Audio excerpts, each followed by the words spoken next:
Hello मेरे प्यारे साथियों, गुड इवनिंग। स्वागत है आप सभी का आज के इस नए वीडियो में। तो अभी हम लोग जो है हिंदी के प्रैक्टिस सेट देख रहे हैं, जिसमें से आज हम लोग देखने वाले हैं प्रैक्टिस सेट 4।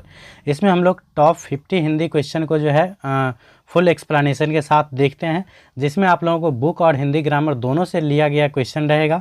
जिस प्रकार से बोर्ड एग्जाम में पूछा जाता है सेम उसी प्रकार से, बस अंतर जो है इतना ही सा ही रहेगा। जो वहाँ आप लोगों को 100 क्वेश्चन मिलेगा और यहाँ आप लोगों को मैं 50 क्वेश्चन का प्रैक्टिस करवा रहा हूँ। फिर भी कोई दिक्कत नहीं है, अगर आप लोग 50 में से 40 प्लस भी कर लेते हैं तो निश्चित रूप से वहाँ जो है 50 में 50 ला लीजिएगा। तो चलिए हम शुरू करते हैं बिना किसी देर के। तो पहला जो हमारा क्वेश्चन है, जो सूरदास किस भाषा के कवि हैं? तो सूरदास जो है ये आप लोगों को ब्रज भाषा के कवि हैं।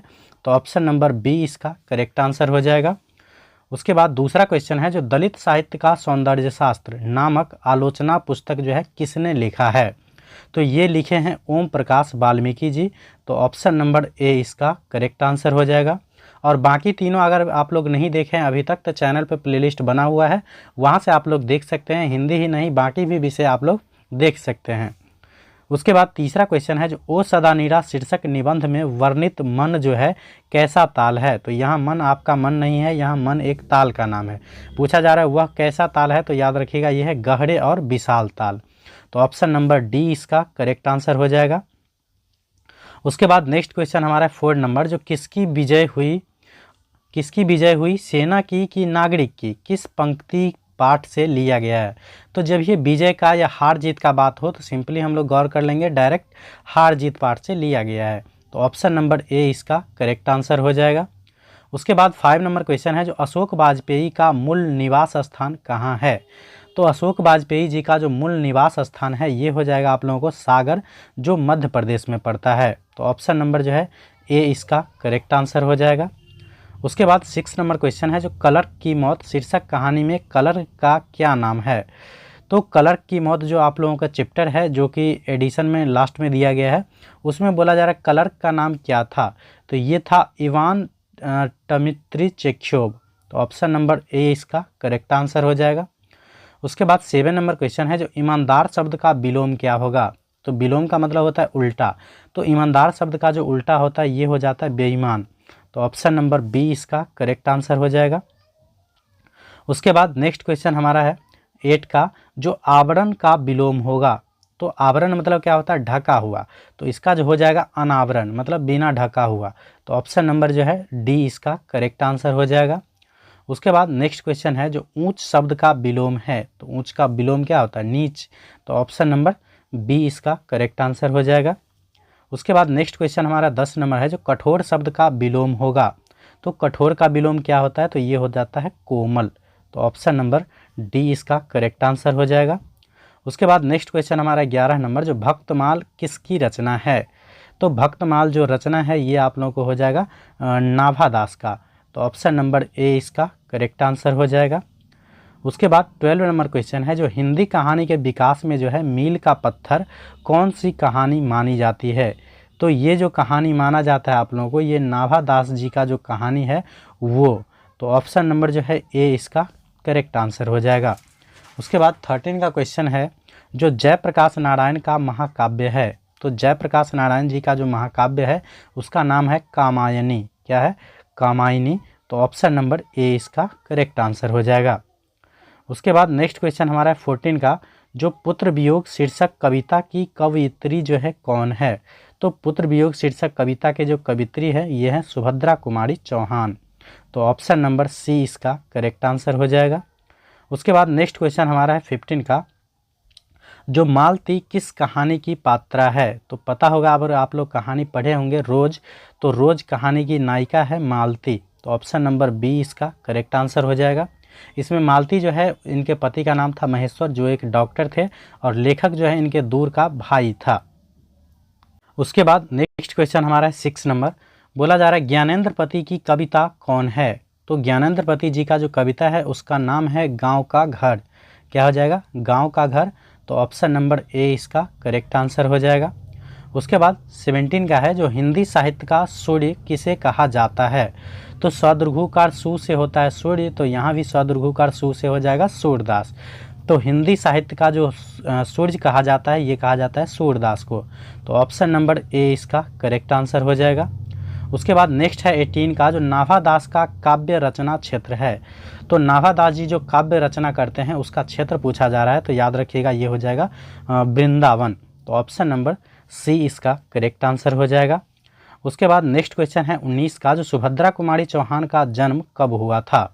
तो सुभद्रा कुमारी चौहान का जो जन्म हुआ था ये हुआ था 1904 ईस्वी में। तो ऑप्शन नंबर ए इसका करेक्ट आंसर हो जाएगा। उसके बाद नेक्स्ट है 20 का, जो मुक्तिबोध का जन्म स्थल कहाँ है। तो मुक्तिबोध जिनका पूरा नाम है गजानन माधव मुक्तिबोध, तो इसका पूछा जा रहा है जन्म स्थान कहाँ है। तो इनका जो जन्म स्थान है ये हो जाएगा श्योपुर। तो ऑप्शन नंबर बी इसका करेक्ट आंसर हो जाएगा। उसके बाद नेक्स्ट क्वेश्चन है 21 का, जो आस्तीन का सांप होना मुहावरे का अर्थ है। तो आस्तीन का सांप होना मुहावरे का अर्थ क्या होता है, जो घर में छिपा शत्रु, मतलब जो आपको रहते हैं तो एकदम मित्र की तरह, लेकिन अंदर ही अंदर आपसे जलते हैं या आपसे दुश्मनी करते हैं, तो उसको बोलते हैं आस्तीन का सांप। तो इसका जो आंसर हो जाएगा ये ऑप्शन नंबर डी करेक्ट हो जाएगा। उसके बाद 22 का है, जो हाथ का मैल होना मुहावरे का अर्थ है। तो हाथ का मैल होना मुहावरे का अर्थ क्या है, तो ये हो जाएगा आप लोगों को तुच्छ होना, मतलब छोटा चीज़ होना। बोलते हैं ना ये मेरे हाथों का मैल है, मतलब बहुत छोटा चीज़ है, मतलब तुच्छ है। तो ऑप्शन नंबर सी इसका करेक्ट आंसर हो जाएगा। उसके बाद 23 का है, जो माथा ठनकना मुहावरे का अर्थ है। तो किसी के बारे में बोलते हैं ना जो मेरा माथा ठनक रहा है, इसका मतलब आशंका हो रहा है, मतलब डॉट हो रहा है। तो ऑप्शन नंबर जो है सी इसका करेक्ट आंसर हो जाएगा। उसके बाद 24 का है, जो तूती बोलना मुहावरे का अर्थ है। तो किसी को बोलते हैं ना मेरे सामने तूती मत बोल, इसका मतलब धाक जमाना होता है, मतलब मेरे आगे धाक मत जमाओ। तो ऑप्शन नंबर बी इसका करेक्ट आंसर हो जाएगा। उसके बाद नेक्स्ट क्वेश्चन हमारा है 25 का, जो उल्टी गंगा बहना मुहावरे का अर्थ है। तो उल्टी गंगा बहना मुहावरे का अर्थ क्या है, तो विपरीत कार्य करना। तो ऑप्शन नंबर सी इसका करेक्ट आंसर हो जाएगा। जैसे कुछ साथी इसमें ऐसे भी होंगे जो मान लीजिए ये पूरे सालों भर तो एकदम मौज मस्ती किए हैं, अब पता चलेगा जो मतलब नहीं पढ़ना है, बोर्ड एग्ज़ाम आ गया है, तो यही हो जाएगा उसका एग्जाम्पल जो है उल्टी गंगा बहना। उसके बाद नेक्स्ट है 26 का, जो रसोई घर शब्द में कौन सा समास है। तो रसोई घर का समास विग्रह कीजिएगा, तो रसोई के लिए घर, तो यहाँ के लिए हट गया है, तो के लिए हो जाएगा कारक चिन्ह। तो जिस समास में कारक चिन्ह का लोप हो जाता है उसको बोला जाता है तत्पुरुष समास। तो याद रखिएगा ऑप्शन नंबर ए इसका करेक्ट आंसर हो जाएगा। उसके बाद 27 का है, जो चंद्रशेखर शब्द का कौन सा समास है।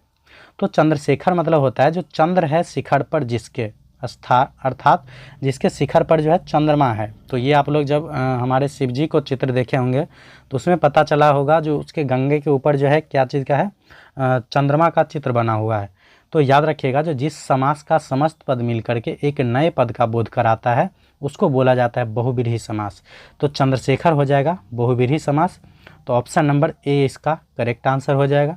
चंद्रशेखर के अलावा जैसे मान लीजिए हम चक्रपाणी बोलेंगे, वीणा पानी बोलेंगे, दशानन बोलेंगे, तो ये सभी क्या हो जाएगा, तो ये सभी हो जाएगा बहुव्रीहि समास के उदाहरण। उसके बाद नेक्स्ट है 28 का, जो बनमानुष शब्द में कौन सा समास है। तो मेरे हिसाब से बनमानुष जो हो जाएगा ये तत्पुरुष समास है। तो ऑप्शन नंबर ए इसका करेक्ट आंसर हो जाएगा। उसके बाद नेक्स्ट हमारा क्वेश्चन है 29 का, जो त्रिफला शब्द में कौन सा समास है। तो यहाँ देखिए त्रि का मतलब क्या होता है, तीन। तो याद रखिएगा जो जिस समास का जो है पहला पद संख्यावाचक होता है उसको बोला जाता है द्विगु समास। तो ऑप्शन नंबर ए इसका करेक्ट आंसर हो जाएगा। उसके बाद नेक्स्ट है 30 का, जो धीरे धीरे शब्द में कौन सा समास है। तो धीरे धीरे शब्द जो है ये हो जाएगा अव्ययी भाव समास। तो ऑप्शन नंबर ए इसका करेक्ट आंसर हो जाएगा। धीरे धीरे के अलावा जो शब्द याद रखिएगा ये हो जाएगा आजन्म, प्रतिदिन, प्रतिमास, यथासंभव, यथाशक्ति, ये सभी क्या हो जाएगा, तो ये सभी हो जाएगा अव्ययी भाव समास के उदाहरण। उसके बाद नेक्स्ट क्वेश्चन है 31 का, जो आलस्य शब्द का विशेषण क्या है। तो आलस्य शब्द का जो विशेषण होता है ये हो जाता है आलसी। तो ऑप्शन नंबर डी इसका करेक्ट आंसर हो जाएगा। उसके बाद 32 का है, जो अधपका शब्द में उपसर्ग है। तो उपसर्ग बोला जाता है ऐसे शब्दांश को जो किसी शब्द के पहले जुड़ता है। तो देखिए यहाँ पक्का इसमें मूल शब्द है, इसमें अध जुट गया है शुरुआत में, तो इसमें अध क्या हो जाएगा, उपसर्ग हो जाएगा। तो ऑप्शन नंबर ए इसका करेक्ट आंसर हो जाएगा। उसके बाद 33 का है जो सपरिवार शब्द में उपसर्ग है, तो यहाँ भी उपसर्ग में क्या होगा, तो पहले जुड़ा होगा। तो देखिए परिवार यहाँ मूल शब्द है, इसमें स जुट गया है, तो स यहाँ हो जाएगा उपसर्ग। तो ऑप्शन नंबर ए इसका करेक्ट आंसर हो जाएगा। उसके बाद नेक्स्ट है 34 का जो अंकुरित शब्द में प्रत्यय होता है। तो जिस प्रकार से उपसर्ग किसी शब्द के पहले जुड़ता है उसी प्रकार से प्रत्यय क्या होता है, जो किसी शब्द के अंत में जुड़ता है। तो अंकुर यहाँ मूल शब्द है, इसके लास्ट में जब इत जोड़ देंगे तो ये हो जाएगा अंकुरित। तो इस प्रकार से ये हो जाएगा ऑप्शन नंबर सी, इसमें प्रत्यय क्या हो जाएगा, तो इत हो जाएगा। उसके बाद नेक्स्ट क्वेश्चन हमारा है 35 का जो महिमा शब्द में प्रत्यय होगा, तो महा प्लस ईमा, तो इसमें हो जाएगा ईमा प्रत्यय हो जाएगा। तो ऑप्शन नंबर जो है सी इसका करेक्ट आंसर हो जाएगा। उसके बाद 36 का है जो आनंदमय शब्द में कौन सा समास है, तो आनंदमय का मतलब होता है आनंद में मैं, तो यहाँ भी मैं का लोप हो गया है, तो इस प्रकार से ये भी हो जाएगा तत्पुरुष समास। तो ऑप्शन नंबर ए इसका करेक्ट आंसर हो जाएगा। उसके बाद 37 का है जो नवरत्न शब्द में कौन सा समास है, तो नव का मतलब होता है नौ और रत्न का मतलब होता है रत्न, तो इसमें पहला पद क्या आ रहा है, तो संख्यावाचक आ रहा है। तो अभी जस्ट मैंने बताया है जो जिस समास का पहला पद संख्यावाचक होता है उसको बोला जाता है द्विगु समास। तो इस प्रकार से ऑप्शन नंबर सी जो है इसका करेक्ट आंसर हो जाएगा। उसके बाद 88 का है, मतलब 88 नहीं होना चाहिए 38 होना चाहिए, जो चंद्रमौली शब्द में कौन सा समास है। तो चंद्रमौली का मतलब भी होता है जो चंद्र है मौली पर जिसके, चंद्र है मौली पर जिसके, इस मौली का मतलब होता है मस्तिष्क, अर्थात जिसके मस्तिष्क पे क्या है, चंद्रमा है। तो ये भी हो जाएंगे शिवजी। तो इसका भी समस्त पद मिलकर के एक नए पद का बोध करा रहा है, इसलिए यह भी हो जाएगा बहुब्रीहि समास। तो ऑप्शन नंबर ए इसका भी करेक्ट आंसर हो जाएगा। उसके बाद नेक्स्ट क्वेश्चन हमारा है 39 का जो आकाश पाताल एक करना मुहावरे का अर्थ है। तो अभी जैसे आप लोग एकदम आकाश पाताल एक कर रहे होंगे, जो दिन में पढ़ रहे होंगे, रात में पढ़ रहे होंगे, भोर में पढ़ रहे होंगे, मतलब सुबह में पढ़ रहे हो, तो इसको बोलते हैं आकाश पाताल एक करना। इसका मतलब होता है कठिन परिश्रम करना। अभी आप लोग बहुत कठिन परिश्रम कर रहे होंगे, तो ऑप्शन नंबर डी इसका करेक्ट आंसर हो जाएगा। उसके बाद नेक्स्ट है 40 का जो मुट्ठी में करना, मुट्ठी में करना मतलब अपने बस में करना, तो ये क्या हो जाएगा, बस में करना। तो ऑप्शन नंबर सी इसका करेक्ट आंसर हो जाएगा।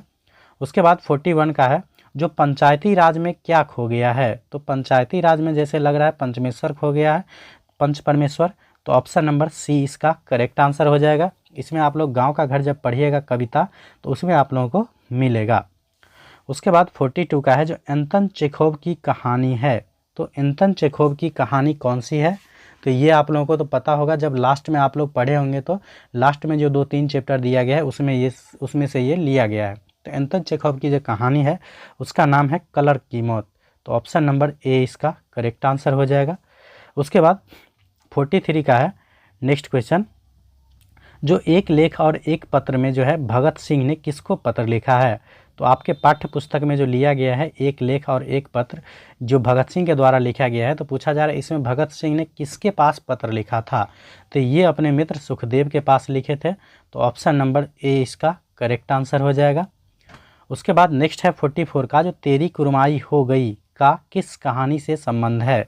तो जब आप लोग उसने कहा था कहानी पढ़े होंगे, तो इसमें जो है लेखक जो है पूछा करता था वो लड़की से जो उसको मिलता था कहाँ पे, पंजाब में मिलता था दुकान पे। तो ऑप्शन नंबर बी इसका करेक्ट आंसर हो जाएगा। उसके बाद 45 का है जो ज्ञानेंद्र पति किस प्रशासनिक पद पर थे। तो पता होगा ज्ञानेंद्र पति जो है बीपीएससी के द्वारा चयनित हुए थे और इसके बाद उन्होंने कारा अधीक्षक के पद पे क्या हुए थे, आसीन हुए थे। ऑप्शन नंबर सी इसका करेक्ट आंसर हो जाएगा। उसके बाद नेक्स्ट क्वेश्चन है 46 का जो कृष्ण शब्द का विलोम होगा। तो कृष्ण शब्द का विलोम क्या हो जाता है, तो ये हो जाता है शुक्ल, बोलते हैं ना कृष्ण शुक्ल। तो ऑप्शन नंबर डी इसका करेक्ट आंसर हो जाएगा। उसके बाद नेक्स्ट है 47 का जो स्तुति शब्द का विलोम होगा। तो स्तुति मतलब होता है किसी की हम गुणगान करना, मतलब उसकी अच्छाई को बताना। तो स्तुति का उल्टा हो जाएगा निंदा, जब हम किसी की बुराई करते हैं तो उसको बोलते हैं निंदा। तो स्तुति का विलोम हो जाएगा निंदा। तो ऑप्शन नंबर ए इसका करेक्ट आंसर हो जाएगा। उसके बाद नेक्स्ट है 48 का जो संध्या शब्द का विलोम होगा। तो संध्या का मतलब होता है शाम, तो प्रातः मतलब होता है सुबह, तो संध्या का विलोम क्या हो जाएगा, प्रातः। तो ऑप्शन नंबर ए इसका करेक्ट आंसर हो जाएगा। उसके बाद नेक्स्ट है 49 का जो दूषित शब्द का विलोम होगा। तो दूषित शब्द का जो विलोम हो जाएगा, दूषित मतलब क्या होता है, गंदा, तो उसका जो विलोम हो जाएगा ये हो जाएगा स्वच्छ। तो ऑप्शन नंबर सी इसका करेक्ट आंसर हो जाएगा। उसके बाद नेक्स्ट क्वेश्चन हमारा 50 और आज का लास्ट क्वेश्चन, जो शेष शब्द का विलोम होगा तो शेष का हो जाएगा अवशेष। तो ऑप्शन नंबर बी इसका करेक्ट आंसर हो जाएगा। तो इस प्रकार से आज के इस वीडियो में जो है मैं आप लोगों को टोटल 50 क्वेश्चन का ऑब्जेक्टिव करवा दिया हूँ। उम्मीद करता हूँ आप लोगों को ये वीडियो अच्छा लगा होगा। थोड़ा फास्ट में करवा दिया हूँ, फिर भी आप लोग ज़रूर बताया कीजिए जो आप लोगों के लिए वीडियो कैसा लगा। वीडियो पसंद आए तो लाइक कमेंट ज़रूर कर दिया कीजिएगा और अपने दोस्तों के साथ शेयर ज़रूर कर दिया कीजिएगा। Thanks for watching.